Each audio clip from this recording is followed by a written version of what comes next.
announcements. Man, we got a lot from today's State of the Game, including a significant overhaul of skills that I'm sure most of you are going to be happy about, new exotic weapon, new exotic gloves, and so much more. Now there is so much here, this is going to be a very long one, but it's going to be worth it, I promise you. If you enjoyed this one, please hit the like button below, subscribe for dedicated Division content, and let's get straight to it. Okay, so I'm not going to script this, I'm simply just going to go down my notes, because otherwise this video will be very, very long, and it would be boring for you guys, but there is a lot here. So just to get to sort of the little bits out of the way, they are looking at a lot of different bugs and glitches within the game.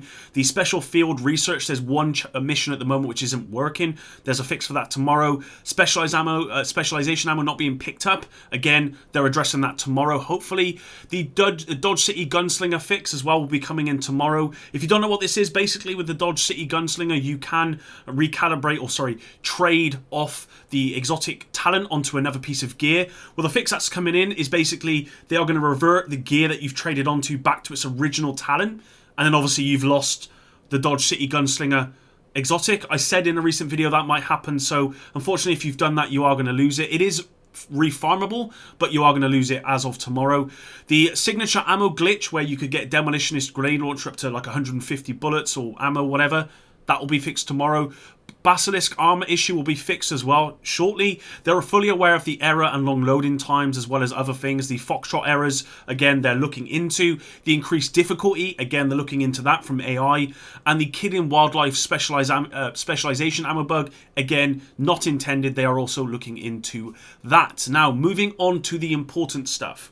So firstly, I just want to say this, loot was something that is kind of semi-discussed here a little bit, but the devs did say they agree there's a problem with loot. They've seen all our posts, they've seen all my videos, they've seen everyone's videos, they're aware of it, they're working on fixes, but they don't want to talk about that too much right now because they're not fully sure that they haven't got a clear path to how they're going to fix that.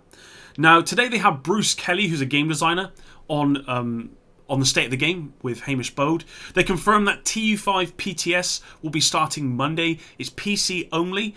And this time around, they've got a different approach to testing. They will be unlocking parts of Episode 1 at different intervals.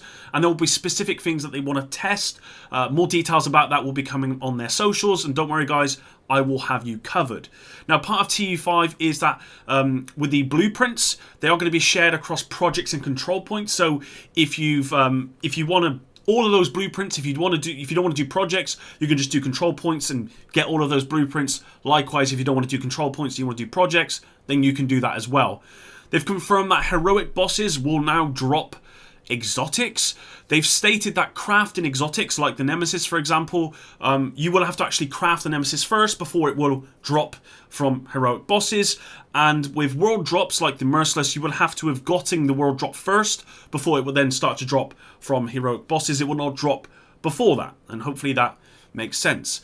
Now, they've also confirmed that exotic rolls will now roll at maximum in accordance with their gear score. So this is actually the first time gear score will matter. If you've got a 500 gear score Nemesis, then it will have the same exact damage or roll, whatever, as anyone else who's got a 500 gear score Nemesis. Obviously 490 or a little bit lower, that sort of thing. So this is the first time gear score will matter, and they did say this is kind of what they're looking into regards to loot, but they didn't want to talk about that too much.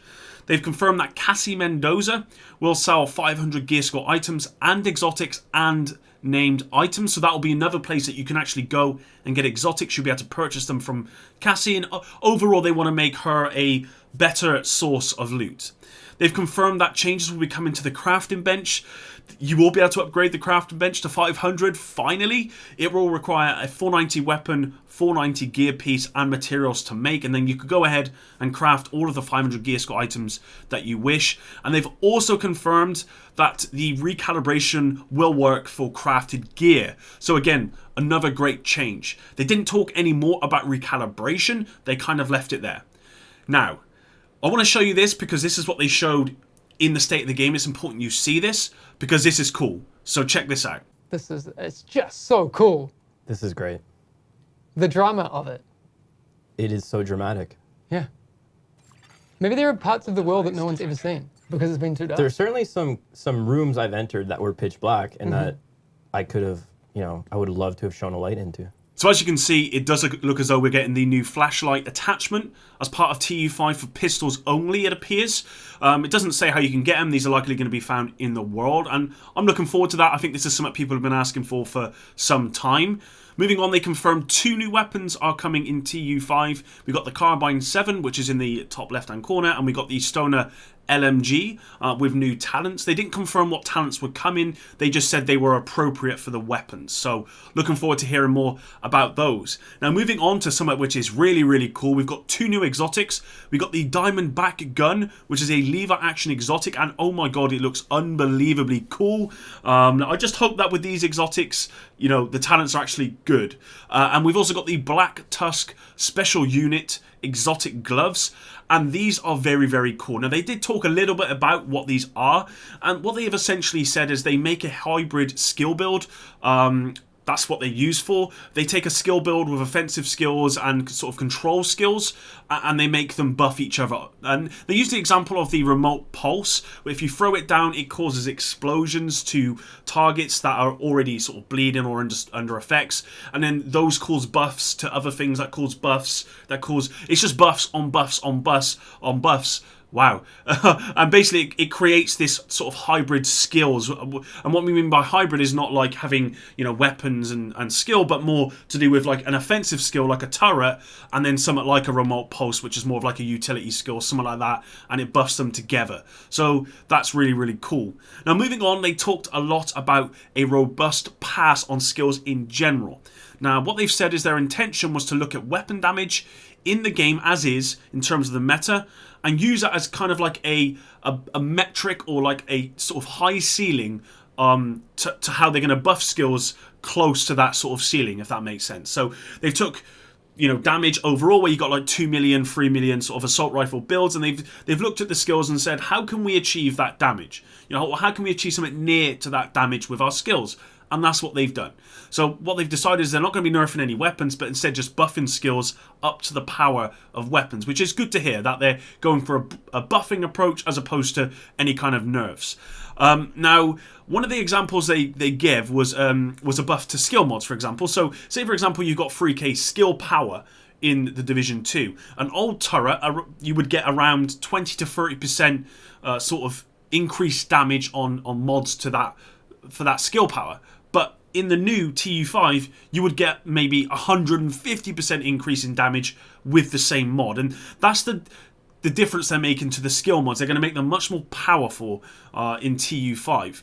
And what they've tried to do is eliminate the large difference in power between skills and weapons. And they didn't want to just focus on damage, because it's not all about that. And they went on to talk about cooldowns, and they provided some really good examples. That what they're going to be doing is they're going to be changing the cooldown reduction to skill haste. And they're going to be changing the name, everything it does, and this is going to go way above 100%. So all cooldown reduction will be renamed to skill haste, whether that be on gear or on mods, and they're going to be increasing the value by 33%. So say for example, you've got, I don't know, 20% cooldown reduction on a chest, for example.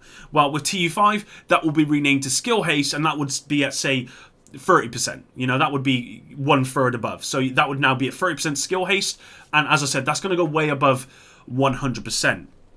And skill haste will now scale with skill power. So it's going to be pretty strong. Now they gave a slight example where you'd have, say for example, 2k or more skill power, and you had, say, a lot of skill haste. And you know, you'd have mods with skill haste as well. You could have a situation where it would reduce your cooldowns by, say, up to 200% in TU5, whereas now you might only get it to reduce by, say, 50%.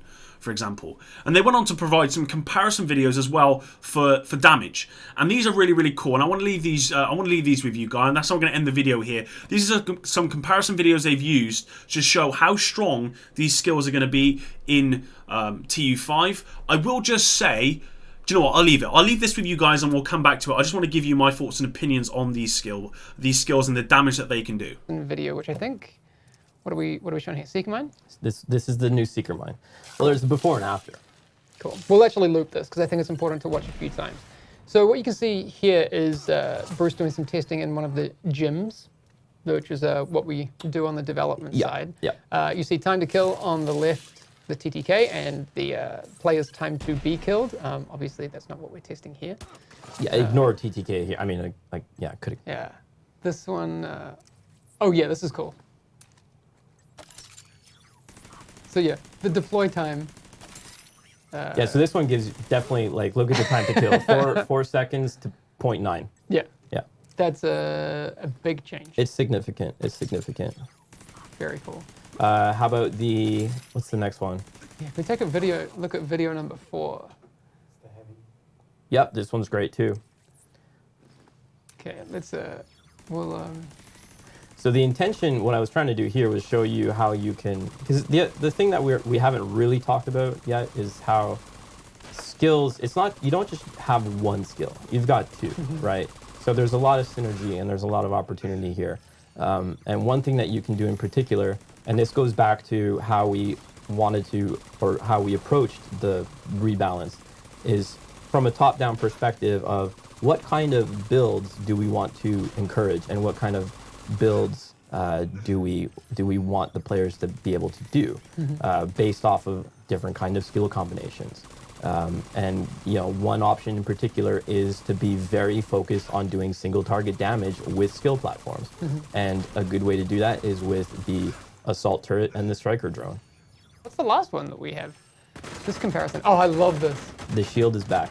The time to be killed.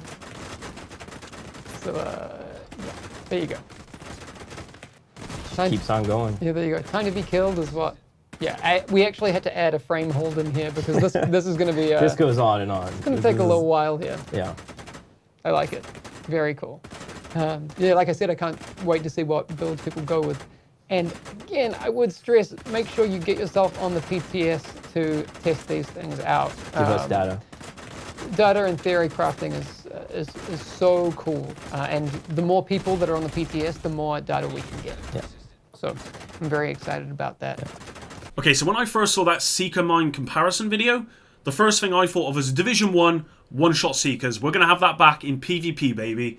And obviously that's why we're having a PTS, so that this can all be tested and stuff. But that was my initial thoughts. I mean, I don't know if they're clearly not overpowered in a PvE environment, because as the devs rightly said, an assault, any weapon that's min-maxed is still going to be stronger than a skill build that's min-maxed. But skill builds will now be almost at that point. Basically, they're going to be unbelievably strong. They're not going to provide the sustain that weapons can, but they are going to be as powerful, effectively. My concern is that they don't balance this enough for PvP side of things, and then we get one-shot turrets and one-shot sniper.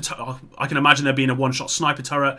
We're going to get flame turrets that just burst people in seconds. We're going to get one-shot seeker mines and stuff. I'm all for these changes to skills. They just need to be balanced properly in a PvP environment. In PvE, if they work like they've shown in these comparison videos, fine. Great, because they did say, this is for normal mode, and if you actually invest in skill, 3k skill power, for example, then they are going to do unbelievably well in heroic modes and all that stuff anyway. And in PvE, great, I want them to be this strong. They need to be as strong as weapons. But what we don't want is a situation where everyone's running Seeker Mines in PvP and one-shotting everyone. But I'm sure that'll be fixed in the PTS. I really hope so. Anyway, I want to leave it there for you guys. Personally, I'm unbelievably happy with these changes to skills. I think they're needed. I'm looking forward to all of the new stuff. For me, the highlight of this is the skills, as well as the crafting at 500, the recal flashlight attachment. We got the PTS on Monday, blueprints, heroic bosses dropping exotics. All of this stuff is really, really good. What I'm hoping is that the next state of the game, or maybe the one afterwards, we get an update on the loot and RNG, because as I said, it's something that they're aware of. They're looking at fixes. So anyway, I'm going to leave it there. I've rambled on too long. Hopefully you enjoyed this video. Until the next one, Epic out.